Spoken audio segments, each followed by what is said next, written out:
My name's Wade Watts. My dad picked that name because it sounded like a superhero's alter ego, like Peter Parker or Bruce Banner. But he died when I was a kid. My mom, too. And I ended up here. Sitting here in my tiny corner of nowhere. There's nowhere left to go. Nowhere. Except the Oasis.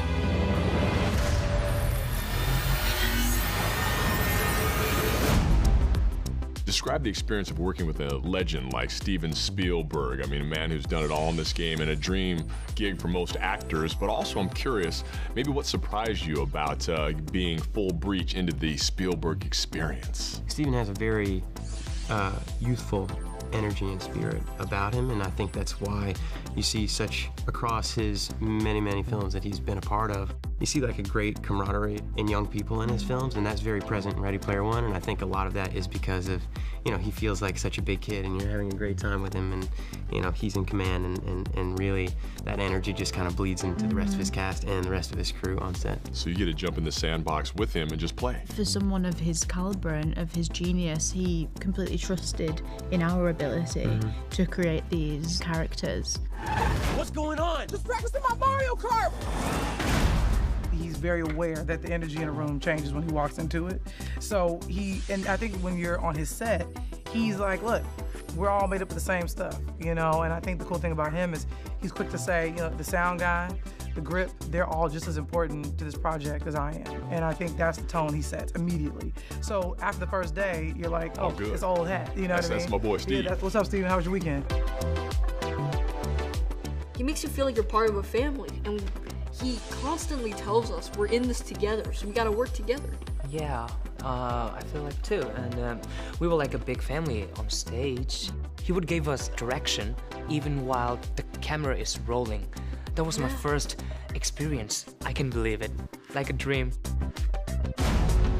I mean, I wasn't surprised that I was going to have an amazing time and it was going to be life-changing and it's going to be with me forever. I think that wasn't this. I was going to be blown away. Spielberg. It's Spielberg. The surprising factor for me, I think, was actually how calm I kind of felt in his presence.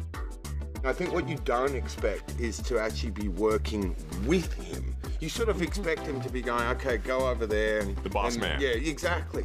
He's not a guy that puts a trip on you, you know? There's no trip from him. And he can get away with it. He's one of those people he could do, you know, he could do whatever he wants, you know, like he's, like, said Steven Spielberg. Better recognize. Here, guys. Yeah, okay, yeah. Now! And you'd be like, yeah, okay, I got you. The Oasis was the brainchild of James Halliday. Hello. If you're watching this, I'm dead. I created a hidden object, an Easter egg. The first person to find the egg will inherit $500 billion and total control of the Oasis itself.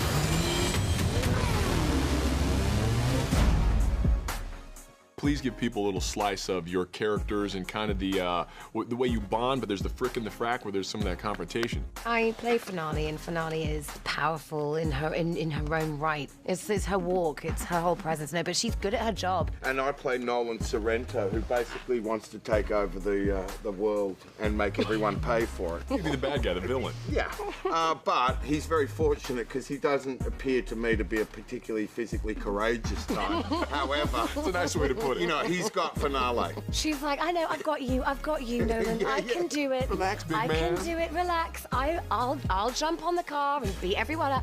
I'll do Too it. true. I'll Too save the true. day. Too true. And I'm back there going, okay, they're done. I'm Sho. I'm Dido.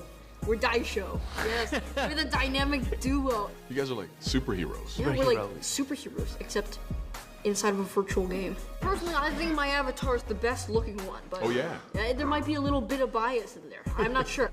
we're doing a lot of different things in this movie. Like, obviously, we're also playing 2 characters. So Steven really held my hand through a lot of that stuff just to make sure the Iron Giant doesn't feel the same as H, and H doesn't feel the same as Helen in the real world. So. Well, you killed that, by the way. Oh, you did a thank you great so job with much. that. I really appreciate it. But that's the thing. It's like the world is so big, and so there's so many bells and whistles. He's really good about reminding you that at the heart of it, it's a really intimate story about a boy that wants to escape his real world, but then learns to appreciate that real world while escaping it.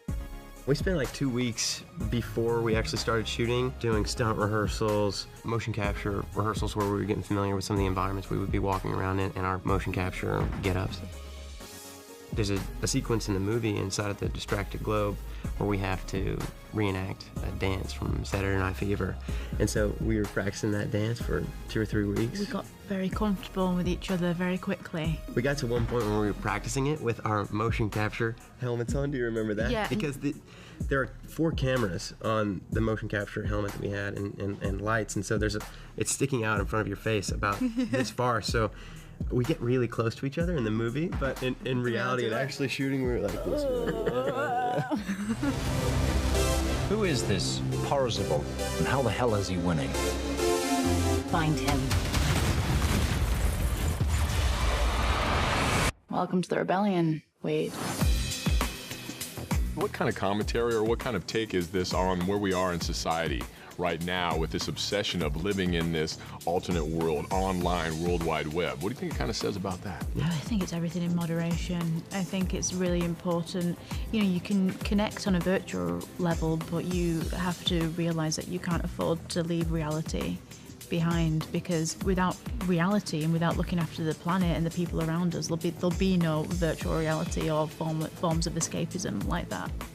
I think the big message is the real life is very, very important, more than virtual reality And you don't world. want to get like too indulged into the virtual world where you like lose your identity in the real world. We must not forget like real world relationships and friendship. You know, that's a big message for us, I think. If we're not careful, man, we'll be walking around with the visors on, interacting with each other, but not. And I think that's the slippery slope, because in essence, yeah, we're talking to each other. You know, we're DMing and texting and all that kind of stuff. Social, but it's antisocial. Yes, exactly. It's really trippy. So I really like that Steven isn't afraid to tackle that and to have an opinion on it. But yeah, he isn't telling you how to feel. He's just sort of laying out the facts and letting you know that there's other ways to live.